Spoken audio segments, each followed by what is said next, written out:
The underestimated species.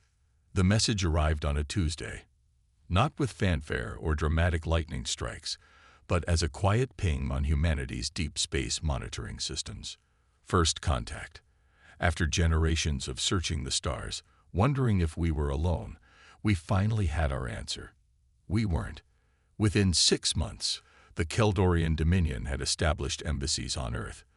They presented themselves as benevolent guides, offering technological wonders that solved our energy crisis, cured diseases, and promised to shepherd humanity into a new golden age among the stars. Their sleek vessels moved through our skies like silver fish, their crystalline architecture sprouting from our major cities like exotic coral. We welcomed them with open arms, mesmerized by their apparent generosity. It took only 2 years for the mask to slip. Dr. Alex Chen stood in the sterile laboratory, trying to keep her breathing steady as Commander Zorith inspected her work. The tall, iridescent alien moved like liquid mercury, his 4 arms manipulating the holographic displays with practiced precision, compound eyes taking in every detail of her research. "Disappointing progress, Dr. Chen," he said, his translator rendering his clicks and whistles into a metallic approximation of English. The Dominion expected breakthrough results on the neural interface by now. Alex swallowed the bitter retort that threatened to escape. "The human nervous system is complex, Commander. We need more time to ensure the safety protocols." "Safety is secondary to function," Zorith interrupted, dismissing her concerns with a wave of his upper right arm. "The Keldorian Science Division has deemed a 15% mortality rate acceptable for the initial implementation phase." The words hit Alex like a physical blow. 15%. With the neural interfaces planned for global distribution, that would mean over 1 billion human deaths. And for what? So the Dominion could more efficiently control their new workforce. "The timeline remains unchanged," Zorith continued, oblivious to her horror. "You have 2 weeks to complete the prototype. Failure will result in your replacement and reassignment to the mining colonies on Europa." After Zorith left, Alex leaned against her workstation, hands trembling. In the 18 months since the Dominion had revealed their true intentions, to incorporate Earth as a resource colony and humans as a convenient labor force, she had witnessed the systematic dismantling of human autonomy. Nations that resisted were made examples of. The smoking crater where Sewell had once stood served as a grim reminder of Keldorian weapons superiority. Her lab partner, Dr. Marcus Jackson, approached cautiously. "You heard something," he said, keeping his voice low despite the lab being empty. The Dominion had ears everywhere. "It's worse than we thought," Alex whispered. "The neural interfaces aren't just for monitoring workers. They're for complete control, and they don't care how many of us die in the process." Marcus's dark eyes hardened. "The Resistance needs to know." The existence of the human resistance was itself a small miracle. Operating in the spaces between Dominion surveillance, using technology cobbled together from stolen alien parts and human ingenuity, they were the last flickering hope of freedom. Alex had been passing information to them for months, but this was different. This was genocide in the making. That night, Alex made her way through the ruins of what had once been downtown Seattle. The Dominion had restricted human movement after dark, but the identification chip in her wrist marked her as a priority scientist with expanded privileges. Still, she kept to the shadows, avoiding the hovering sentinel drones that patrolled the streets. The meeting place was an old parking garage, its concrete structure partially collapsed from the initial Dominion pacification strikes. She descended 3 levels below ground, where the Resistance had established one of their temporary command centers. Commander Layla Rodriguez, former Special Forces before the invasion, greeted Alex with a grim expression. "Please tell me you didn't risk coming here just to deliver bad news." "It's bad," Alex confirmed, "but I might have something else too." Around a makeshift table stood representatives of resistance cells from across North America. A former tech billionaire whose empire had been appropriated, a high school teacher who now ran the most effective information network on the continent, a teenage prodigy who had hacked Dominion communications. faces etched with determination despite the odds. Alex explained about the neural interfaces, watching their expressions shift from shock to anger to resolve. "They've underestimated us from the beginning," she concluded. "They think we're just primitive animals, barely worth considering as sentient. And that's their weakness." "Pretty hard to see a weakness when they can vaporize our cities from orbit," remarked James Chen, no relation to Alex, but fellow Chinese-American, who had once been NASA's top engineer. Alex plugged a small device into the holographic projector at the center of the table. "For the past year, I've been studying Keldorian physiology under the guise of medical research. Their neural systems are more advanced than ours in some ways, but they have a critical vulnerability." The hologram showed a detailed scan of a Keldorian brain. "Their sensory processing is integrated differently than ours. They evolved with virtually no natural predators, so their brains never developed the filtering mechanisms humans have for processing fear responses. They literally cannot handle certain combinations of sensory input. It overwhelms their system completely." "Are you suggesting we can, what, scare them to death?" Rodriguez asked skeptically. "Not death, but temporary neural paralysis. Complete incapacitation for up to 30 minutes, with no permanent damage. I've been testing it in simulations using Dominion computational models they thought were secure." The room fell silent as the implications settled in. "If this works," Marcus said slowly, "we could potentially neutralize Keldorian forces without having to match their weapons technology." Alex nodded. "The key is in the delivery system. We need to simultaneously expose as many of them as possible to the specific sensory pattern I've identified. I've been working on a prototype that could be distributed through their atmospheric filtration systems, which we can't access," James pointed out.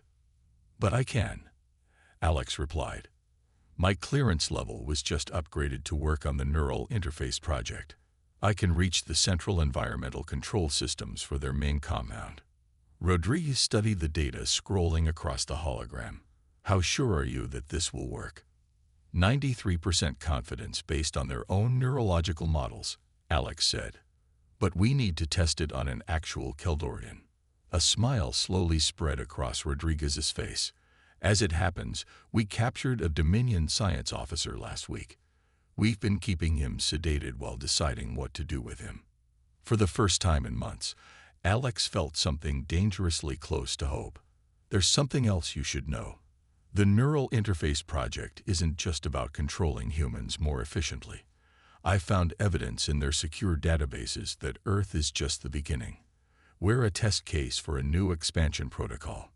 If they succeed here, they're planning to implement the same system across 17 other inhabited worlds they've identified. So we're not just fighting for humanity," Marcus said quietly. "We're fighting for species we haven't even met yet." Rodriguez's expression hardened. "Then we better not screw this up." The next week passed in a blur of frantic preparation.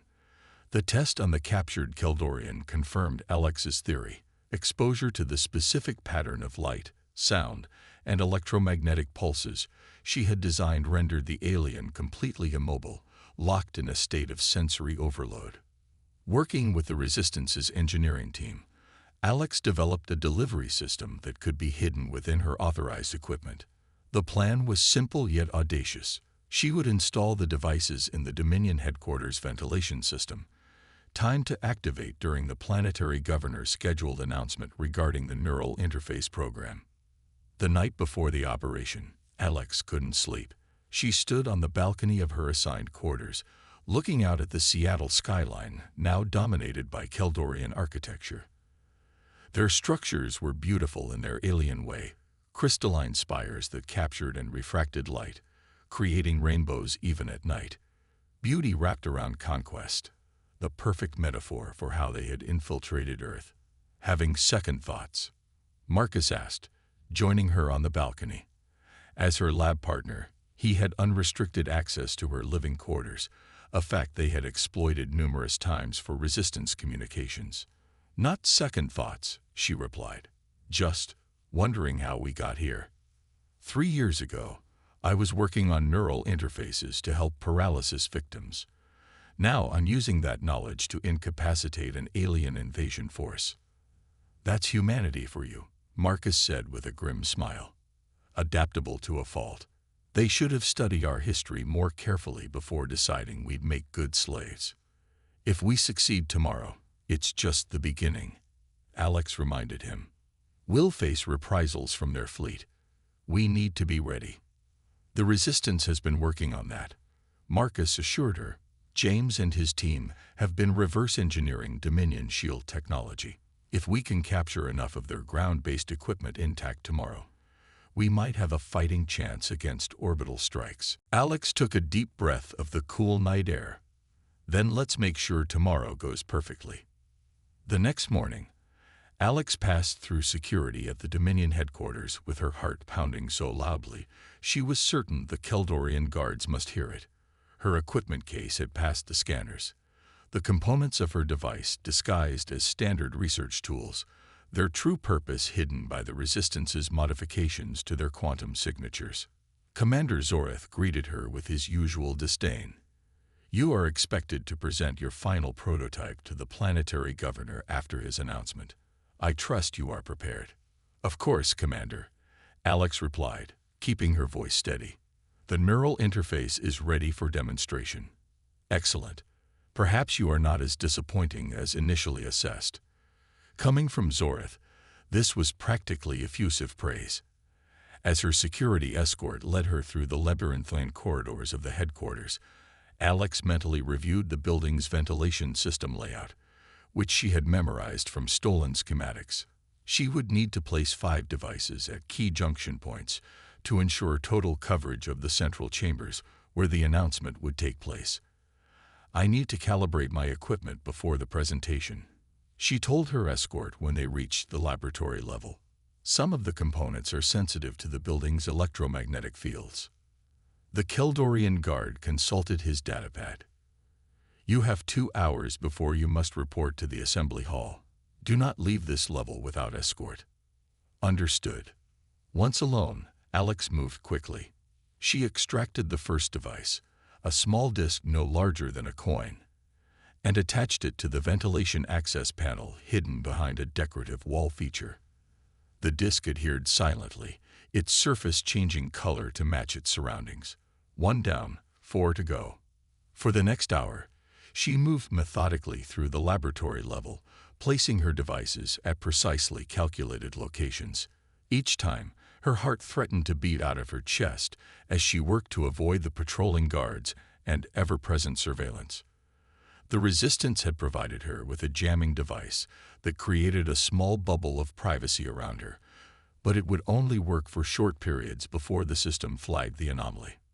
With the final device in place, Alex allowed herself a moment of relief. Now she just needed to survive the next phase, the demonstration itself. The neural interface prototype she carried was real. She couldn't risk being discovered with a fake. But she had modified it to function without the lethal side effects the Dominion considered acceptable. If they tested it thoroughly, they would discover her sabotage. But she was counting on the chaos that would ensue before they got that far. As she made her way to the assembly hall, flanked once again by her Keldorian escort, Alex sent the prearranged signal to Marcus via her modified communication implant, a simple neural impulse, undetectable to Dominion scanners. Ready. The assembly hall was filled with Keldorian officials and human collaborators when Alex arrived. The planetary governor, a massive Keldorian whose iridescent exoskeleton gleamed with embedded status symbols, stood on a raised platform preparing to address the gathering. Screens around the hall would broadcast his announcement across Earth and to the Dominion fleet in orbit.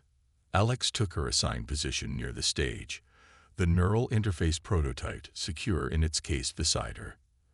As the governor began to speak, extolling the benefits of the upcoming neural interface program to the assembled collaborators, Alex felt an eerie calm settle over her. Whatever happened next would change the course of human history. Either they would strike the first meaningful blow against their oppressors, or she would die trying. The governor was just reaching the climax of his speech, describing how the neural interfaces would elevate humanity to their proper place in the Dominion hierarchy, when Alex activated the trigger sequence hidden in her lab coat. Throughout the building, 5 innocuous discs simultaneously released their carefully calibrated assault on Keldorian neurology. A precise pattern of subsonic vibrations rippled through the air, accompanied by a faint shimmer in the light spectrum and electromagnetic pulses at exactly the frequency Alex had determined would overwhelm Keldorian sensory processing. The effect was instantaneous and dramatic. The governor froze mid-sentence, his 4 arms rigid at his sides. Throughout the hall, every Keldorian similarly locked in place, their compound eyes dilating rapidly in distress. Only the humans remained unaffected, looking around in confusion as their alien masters suddenly turned to statues. Alex stood, heart racing with triumph and terror. "Now," she shouted to the human collaborators, most of whom were secret resistance sympathizers placed in these positions over months of careful planning. "This is our chance. They'll be incapacitated for less than 30 minutes. All across the headquarters, the carefully orchestrated resistance plan sprang into action. Hidden weapons were retrieved from secret caches, communications jammers activated, cutting off the building from the orbital fleet, and in the confusion, resistance fighters who had been infiltrating the perimeter stormed in to secure the facility. Commander Rodriguez herself led the team that burst into the assembly hall, armed with retrofitted Keldorian weapons. "Status," she barked at Alex. "Complete sensory paralysis, just as predicted." Alex replied, her voice shaking with adrenaline. "But we have 26 minutes at most before they start recovering." "Then let's not waste a second," Rodriguez commanded, directing her teams to secure the paralyzed Keldorians. "Phase 2 begins now." As chaos erupted around her, Alex stared at the frozen governor, his alien features locked in an expression she couldn't interpret. They had crossed a line today, humanity's first real strike back against their oppressors, and she knew with absolute certainty that the Dominion's response would be swift and merciless. But for the first time since the invasion, they had hope. They had proven that the Keldorians weren't invincible, that humanity's greatest strength lay not in matching the Dominion's technology, but in finding its weaknesses through observation, adaptation, and the stubborn refusal to accept subjugation. The real war was just beginning. The reckoning. The Keldorian response came at dawn, exactly as Alex had predicted. From their orbital vessels, the Dominion launched precision strikes against known resistance strongholds. The Seattle skyline erupted in plumes of superheated plasma as buildings collapsed under the onslaught. But the resistance wasn't there. They had evacuated hours earlier, dispersing to underground bunkers and mobile command centers established in the aftermath of their audacious attack. Alex watched the destruction from a retrofitted subway tunnel 20 miles outside the city. Holographic displays showed real-time satellite imagery captured through hijacked Dominion communications relays. Each new explosion sent a ripple of tension through the assembled resistance leaders. "They're burning their own infrastructure," James Chen observed, his face illuminated by the flickering holograms. "They must be truly desperate, or truly angry," Commander Rodriguez corrected. "We humiliated them. For a species that built their empire on the assumption of inherent superiority, that's worse than any material loss." Alex couldn't tear her eyes from the devastation. How many civilians were still in the targeted zones? "Minimal casualties," Marcus assured her, scanning the incoming data from their network of informants. "Our evacuation protocols worked better than expected." The Keldorians don't understand how quickly information travels through human social networks. By the time they identified their targets, most people had already moved to safety. Small victories, Alex thought grimly. But they wouldn't win this war by simply avoiding Keldorian attacks. They needed a strategic advantage, something that could neutralize the Dominion's orbital superiority. "We've finished extracting data from the captured command center," announced Priya Sharma, the Resistance's lead systems analyst. The former cybersecurity expert had been analyzing the Keldorian databases seized during their raid. And I found something interesting. She expanded a complex three-dimensional schematic in the center of the room. This is the Dominion's orbital defense network. It's designed to protect their vessels from external threats, but the shields have a standardized oscillation frequency. James leaned forward, eyes widening as he studied the technical specifications. They never expected an attack from the planet they were occupying. Exactly, Priya agreed. If we can transmit a counter-frequency from multiple ground locations simultaneously, we could create temporary gaps in their shields. How temporary? Rodriguez asked. 3 minutes at most, based on how quickly their systems adapt. 3 minutes is an eternity in battle, Rodriguez said, a predatory smile forming on her face. But we'd need a delivery system capable of reaching orbit. All eyes turned to James, who had been working with a team of engineers to reverse engineer Keldorian weapons technology. We've made progress with their pulse cannons, he admitted, but nothing with that kind of range. We'd need to repurpose their own orbital communication arrays, which they control, Marcus pointed out. Alex, who had been silent during this exchange, suddenly straightened. Not all of them. The Dominion established relay stations in remote locations to maintain contact with their fleet. Many are automated, with minimal security. How do you know this? Rodriguez asked. I had access to their infrastructure planning while working on the Neural Interface project. They considered these stations too insignificant to restrict from my database access. A plan began to take shape. Simultaneous strikes on 5 communication relay stations around the globe, reprogramming them to transmit the counter-frequency that would disrupt the Dominion shields. Once the shields were down, they would use the captured pulse cannons to target the propulsion systems of the main vessels, stranding them in orbit. It won't destroy their fleet, James cautioned, but it would prevent them from bringing in reinforcements or conducting large-scale bombings. It would give us room to negotiate, Alex said, or time to prepare for a longer conflict. We'll need help, Rodriguez decided. Contact all major resistance cells. This has to be coordinated perfectly. As the others dispersed to begin preparations, Alex felt a hand on her shoulder. She turned to find Marcus, his expression troubled. There's something else you should see, he said quietly, leading her to a private alcove where a secure terminal displayed a message that had been intercepted from Dominion High Command. Alex read it twice, her blood running cold.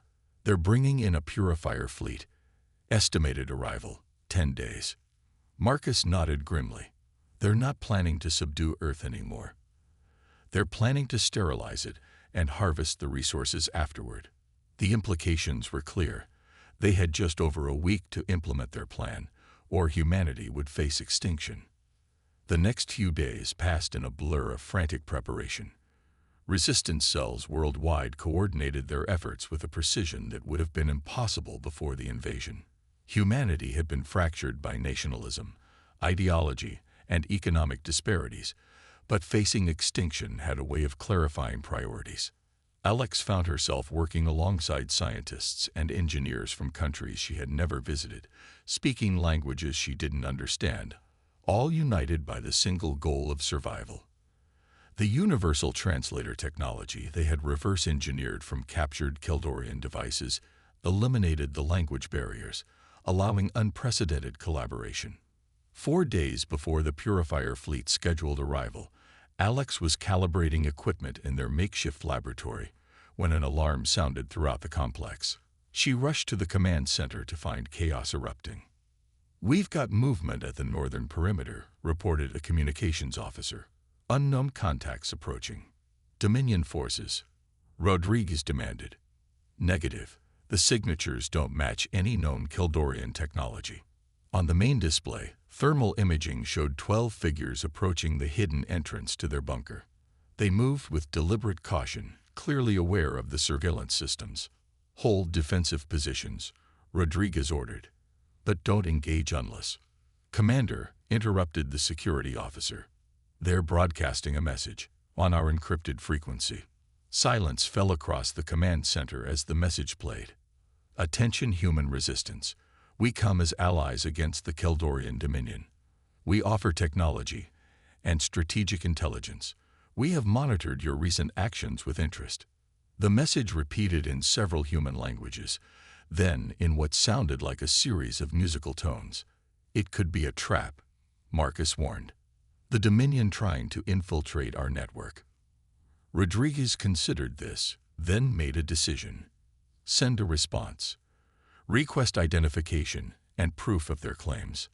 The reply came moments later, this time accompanied by a data packet that, when opened, displayed schematics for weapons technology far beyond anything they had captured from the Keldorians. Allow them in, Rodriguez ordered, but maximum security protocols.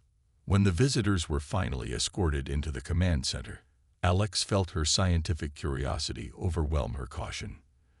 The aliens, for they were definitely not human, stood nearly 7 feet tall, with slender bodies covered in what appeared to be a fine iridescent fur.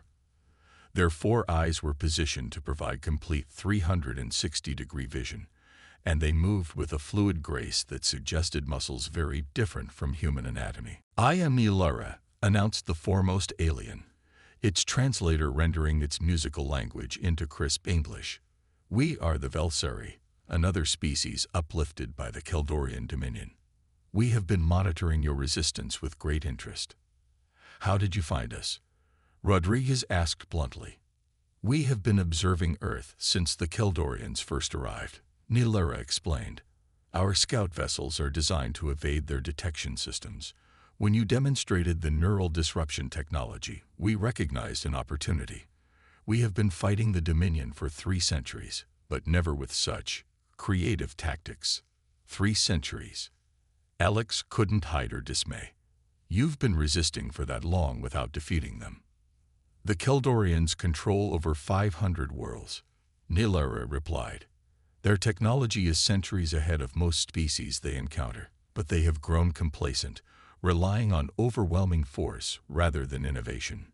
Your neural disruption approach surprised them, and us." Over the next hours, the Velseri shared their knowledge of Dominion weaknesses, confirming much of what the Resistance had already discovered and adding crucial details about the approaching Purifier fleet. "The vessels are automated," Nilara explained, displaying holographic schematics. "No Keldorian would risk direct exposure to the sterilization protocols. They are controlled from a single command ship that remains at the edge of the system. If we disable the command ship," James began. "The Purifier vessels would revert to standby mode," Nilara confirmed. "But approaching the command ship would be suicide. Their defensive systems are designed to eliminate any vessel within targeting range." Alex, who had been studying the schematics intently, looked up. "What if we don't use vessels? What if we use their own communication system against them, just like our original plan?" "Elaborate," prompted Nilara. Alex explained her theory, that by modifying their counter-frequency approach, they could potentially transmit a virus through the Dominion's own communication network directly to the command ship's automated systems. "It would require precise knowledge of their command protocols," she admitted, "which we don't have." "But we do," Nilara said, mandibles clicking in what might have been the Velseri equivalent of a smile. "Our intelligence operatives have been gathering such data for decades." With the Velseri's help, the plan evolved rapidly. The communication relay stations would still be their primary targets, but now they would be reprogrammed to transmit the virus directly to the command ship. If successful, they could neutralize the entire Purifier fleet before it entered Earth's orbit. But they would have only one chance. The moment they attempted the transmission, the Dominion would detect the intrusion and lock down their communication networks. The night before the operation, Alex found herself unable to sleep. The bunker was quiet, most of the Resistance fighters grabbing what rest they could before the coordinated global attack. She wandered through the dimly lit corridors until she found herself in the laboratory, where several Velseri were making final adjustments to the transmission equipment. Nilara acknowledged her presence with a gentle humming sound that the translator didn't convert. "You should rest, Dr. Chen. Tomorrow will require all your mental acuity." "I can't stop thinking about what happens after," Alex admitted. "Even if we succeed tomorrow, The Dominion still controls hundreds of worlds. They'll send another fleet eventually. Perhaps, Nilera agreed. But success tomorrow means something greater than just Earth's survival. It means proving that the Dominion is not invincible. That resistance is possible. There are 27 subjugated species in this sector of the galaxy alone, all watching what happens here. You're saying we could spark a wider rebellion. I am saying, Dr. Chen, that civilizations rise and fall based on perception as much as reality. The Dominion's power relies on the belief that resistance is futile. You have already challenged that belief. Tomorrow may shatter it entirely. Alex considered this perspective. I never imagined that humanity's first significant interaction with alien life would be as freedom fighters. History is rarely what we imagine it will be, Nilera observed. But in my experience, it is often what it needs to be. Dawn broke with tense anticipation across the globe. 5 strike teams, positioned near Dominion communication relays in strategic locations, awaited the signal to begin the synchronized attack. The Velseri had provided stealth technology that would shield the teams from Keldorian sensors until they were within striking distance. Alex, stationed with the primary team in the remote Australian outback, checked her equipment one final time. The neural disruptor technology had been refined and miniaturized, now compact enough to be carried by each team member. It wouldn't work indefinitely. The Keldorians had already begun developing countermeasures after the initial attack, but it would provide enough advantage for the strike teams to secure the relay stations. Final communications check. Rodriguez's voice came through the encrypted channel. All teams report status. One by one, the team leaders confirmed their readiness. The Velseri vessels, positioned in high orbit on the dark side of the moon, reported no Dominion activity near their location. The Purifier fleet has entered the outer solar system, Nilera reported. Estimated arrival at Earth orbit in 6 hours. Then we go now, Rodriguez decided. Commence Operation Turning Point. Alex felt a surge of adrenaline as her team activated their stealth gear and began moving toward the relay station. The structure rose from the red earth, like an alien monolith, its crystalline surfaces reflecting the harsh sunlight. 2 Keldorian guards patrolled the perimeter, their movements methodical and untroubled. They had no reason to expect an attack on such a remote facility. The team's tactical leader gave the signal, and 6 neural disruptors activated simultaneously. The Keldorian guards froze in mid-stride, paralyzed by the precisely calibrated sensory assault. 25 minutes until they recover, Alex reminded the team as they rushed forward, securing the incapacitated aliens and breaching the facility's outer doors. Inside, they encountered minimal resistance, just 3 technicians who were similarly neutralized by the disruptors. Alex led the technical team to the central control room, where the relay's transmission array could be accessed. Beginning upload of the counter-frequency virus, she announced, connecting their prepared data package to the Keldorian systems. The alien interface pulsed with symbols she had learned to interpret during her time working under Dominion supervision. Status reports from other teams, she asked over the comm channel. Team 2, secure and uploading. Team 3, encounter heavy resistance but proceeding. Team 4, relay secured, upload in progress. Team 5, facility lockdown, attempting alternative access. 4 out of 5 was enough, according to their calculations. The virus would propagate through the Dominion's communication network as long as multiple entry points were established. Upload complete, Alex reported as the system acknowledged the data transfer. Initiating transmission on my mark. 3, 2, 1, mark. Across the globe, 4 relay stations simultaneously transmitted the specially encoded virus directly to the approaching command ship. For several agonizing moments, nothing happened. Then the facility's monitors flickered as they intercepted Dominion communications, frantic exchanges between the command ship and the main fleet in Earth orbit. "It's working," exclaimed Marcus over the comm. "The Purifier vessels are receiving contradictory commands. The Velseri confirmed this assessment. The command ship's systems are compromised. Purifier vessels have entered standby mode. They are drifting. A cheer erupted over the communication channel, quickly silenced by Rodriguez's stern reminder. This isn't over. Secure your positions and prepare for countermeasures. She was right to be cautious. Within minutes, the monitors showed Kildorian attack vessels dispatched from the orbital fleet, heading toward the relay stations. We need to evacuate, Rodriguez ordered. All teams, fall back to extraction points. Velseri support, we need immediate cover. As Alex's team rushed to gather their equipment, the facility's walls shuddered under sudden impact. A hole melted through the crystalline structure, and armed Kildorian soldiers poured through the breach. Neural disruptors ineffective, shouted the tactical leader as the devices failed to paralyze this new wave of attackers. They've adapted. Fighting erupted in the confined space.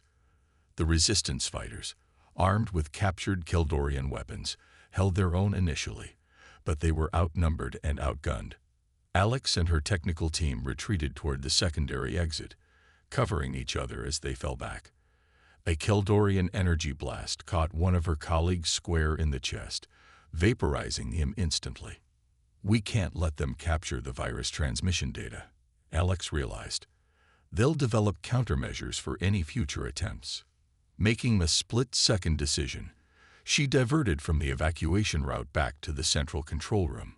Marcus saw her change direction and followed, providing covering fire as she reached the main console. What are you doing?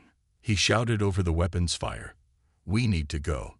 Not yet, Alex replied, fingers flying over the alien interface.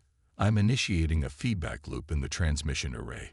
It'll overload the entire system and wipe the data. That'll cause a massive explosion. I know, she said grimly, finalizing the sequence. We have 3 minutes to clear the blast radius. They ran, ducking energy blasts as they rejoined the retreating humans. Outside, the situation was equally chaotic. Kildorian dropships circled overhead, deploying more soldiers around the facility's perimeter. We're cut off, the tactical leader realized. No clear path to the extraction point. Just as despair threatened to overtake them, the sky erupted with new energy signatures. Sleek vessels unlike any they had seen before descended rapidly, engaging the Kildorian ships with devastating precision. Velseri reinforcements, Nilara's voice announced over the comm. Move to the northwest quadrant for extraction. The resistance fighters sprinted across the open terrain as Velseri ships provided covering fire, driving back the Kildorian forces. Behind them, the relay station imploded in a spectacular cascade of energy, the feedback loop destroying any trace of the virus's design. Aboard the Velseri extraction vessel, Alex finally allowed herself to breathe. The view screen showed similar scenes playing out across the globe. Some teams extracted safely, others still fighting, but the primary objective achieved. The Purifier fleet remained dormant, its command structure in disarray. What happens now? She asked Nilara as the ship accelerated away from the battle. Now, the alien replied, we capitalize on the confusion. The Dominion has never suffered a defeat of this magnitude. Their authority will be questioned across their empire. Will that be enough? It will be a beginning, Nilara said. Already, other resistance movements are taking action, inspired by your success. The Dominion will be fighting on dozens of fronts, unable to focus their full